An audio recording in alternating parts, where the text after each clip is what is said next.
I'm from Sweden and live in Denmark. And I'm here in Iceland to do a photographic project.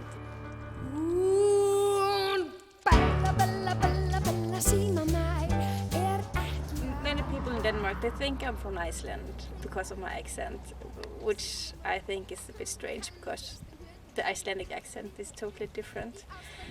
But they don't believe I'm from Sweden because they say something, I look more, I don't know the word, but you know, these dark eyebrows. But this is because of my Russian family.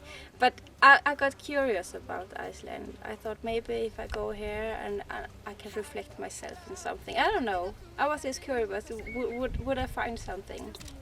So when I got some money from the art council, and the Danish art council, and I went here a year ago. And of course I was really seduced. I mostly took pictures of black wooden churches and abandoned houses, fish skeletons, and well, mostly nature, and one horse and one portrait. And I thought I will use the pictures for different kind of projects. But when I returned home and look at the pictures, I didn't want to spread them out on different projects because I was really happy for them. So I wanted to do one whole Icelandic project.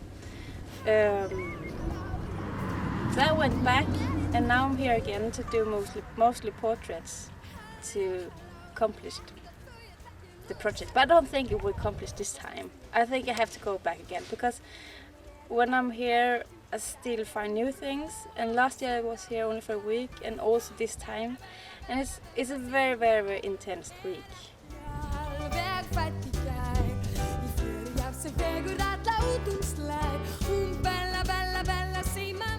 I will definitely be turning back to Iceland, and I don't know when I'm going to finish this project, but it looks quite good.